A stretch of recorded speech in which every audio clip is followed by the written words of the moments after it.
yogis! This month we are talking all about twists in our Prose episodes. And in today's episode, we'll be talking about a yogi favorite, supine twist. Supine twist is a great way to squeeze and wring out all of the muscles, internal organs, glands, and nerves, all the way from our pelvis through our head and neck.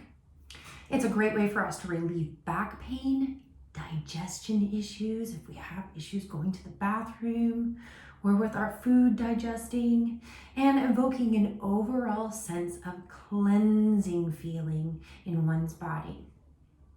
Supine twist is also a favorite at our house to add on at bedtime, and it's also a favorite in my adult classes at the end of class before we go into savasana.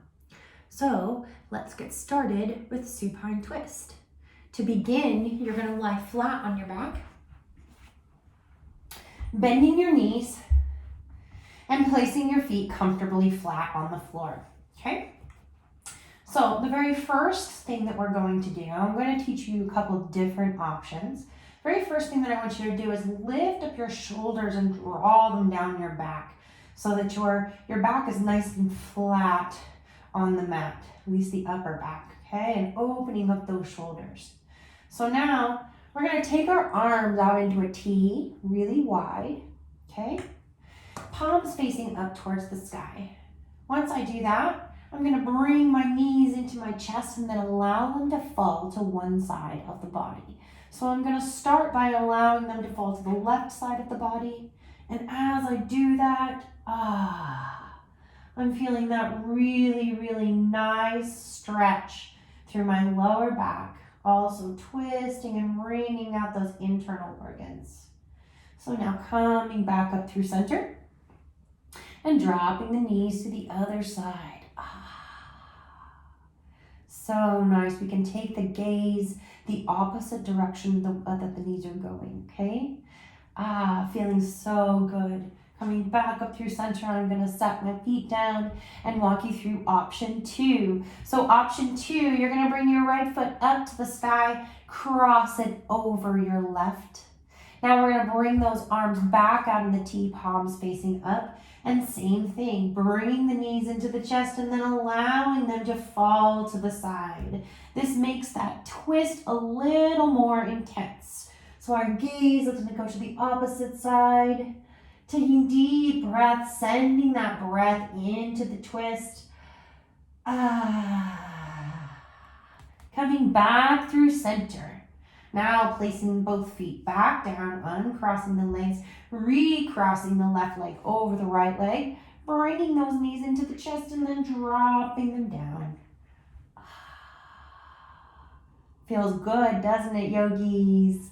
I told you you would see why this is one of the most favorite poses in all of yoga. Right, back up through center, uncrossing and back down. So, if you are a yogi that's up for a challenge, here is my challenge to you today. We're going to do supine twist with eagle legs. So you're going to cross the legs, not once, but twice. See if you can wrap your legs around the knees, and then once again at the ankles. We call this a double wrap for eagle pose. So again, I'm gonna let those knees fall to the side. Oh man, feels so nice. Coming back up through center, uncrossing your eagle legs, and then recrossing on the other side. Sometimes it's easier than one side than the other to get into eagle. So now I'm going to bring those knees into my chest and allow them to fall to the right side. A little back popping too. Oh, so nice. Coming back up through center, uncrossing the legs, and bringing our knees into constructive rest. So tenting those knees together, walking the feet out wide, edges on the mat. And just giving the back a minute to reset. Great job, yogis. See you next week for another episode of Prose, where we'll be talking more about twists. Bye-bye.